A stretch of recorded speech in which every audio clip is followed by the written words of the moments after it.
Hello class, this is a video on limiting reagents or limiting reactants and limiting reactant versus excess reactant. So remember, just a quick review, a limiting reactant is going to be run out of the reaction first. Therefore, we have to measure that to figure out how much product we have. The excess reactant is inherently in excess and we're going to have some left over. Overall, we want to find out what an acceptable percent yield is in this reaction. And so starting off with our given, we're given this much was produced from this much reactant and this much reactant. So the first thing I'm going to do is I'm going to set up my balanced chemical equation. I'm going to fill in what I have been given. 70.0 grams of that, 50.0 grams of carbon, and I'm going to produce 40.21 grams, and this is my actual yield, what I'm actually producing in the lab, which is different from our theoretical yield, which we will calculate. And I don't know how much is here. That's not given to me in the problem.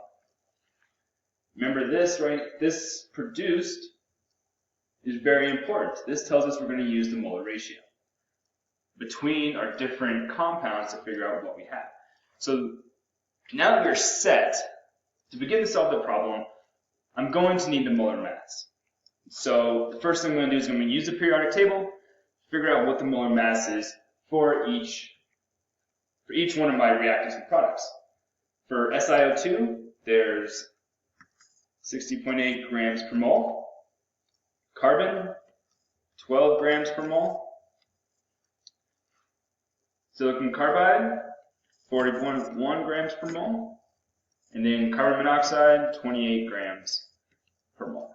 So remember, I get these from the periodic table. So now I'm set. Now I'm set to solve the problem. Now I segregated this into 3 different steps. So let's talk about each step.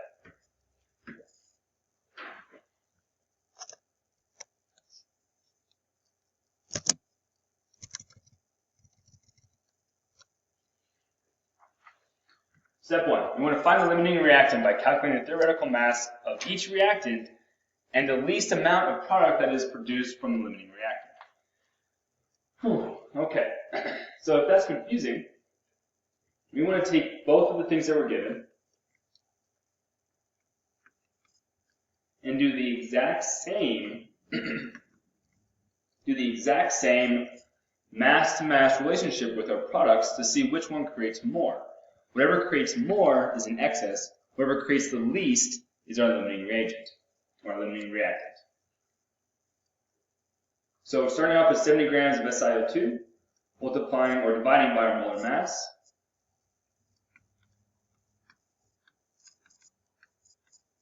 Then we're going to multiply by our molar ratio.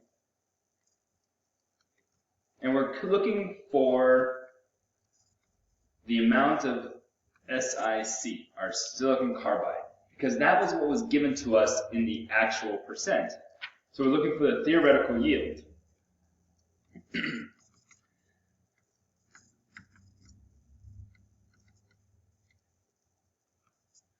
So just a quick review.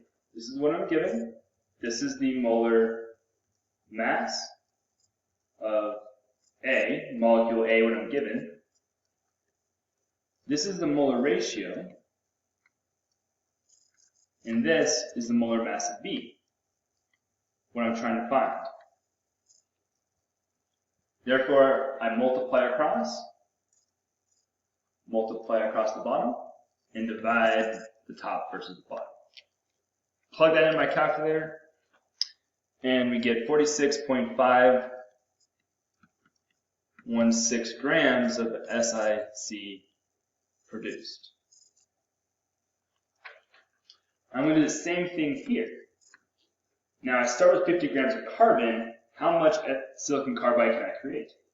Well, times my molar mass, 12 grams of carbon for 1 mole, times the molar ratio, 3 moles of carbon to 1 mole silicon carbide, times the molar mass of B, what I'm looking for, and 1 mole of silicon carbide is 40.1 grams of silicon carbide.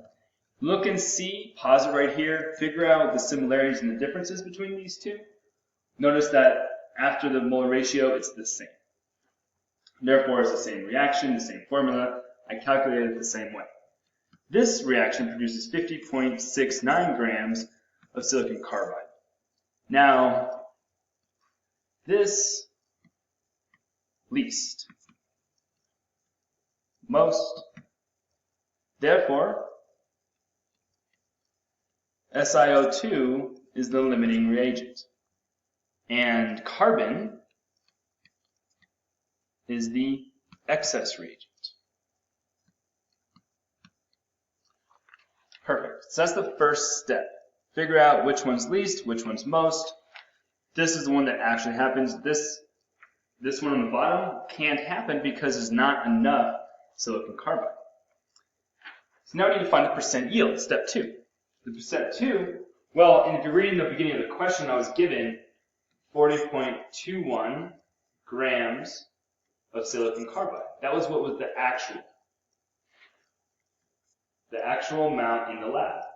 I'm going to divide it by my theoretical amount that I calculated. What I calculated was just 46.516 grams. And so obviously I actually produced less than what I calculated. That's part of chemistry. I want to multiply that by 100%, find that fraction, 86% yield, which is not bad, but not acceptable. We were looking for 95% or greater as a percent yield. So that's one of our questions we have to find. So there we go. And remember, we're looking for a limited reagent. That will tell us how much what we can get produced. One more part to this.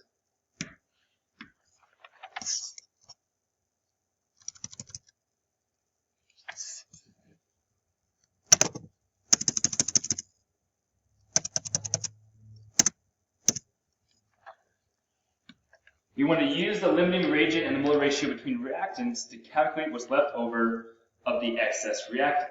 So, again, starting with our limiting reagent, which we just calculated is being 70 grams of SiO2, we're going to convert it into moles with our molar mass. This is why it's convenient to write all the molar masses first, because you're going to have to find them anyway. Here's our molar ratio. Our molar ratio between our limiting reagent and our excess reagent. Notice they're both on the left-hand side of the yield sign.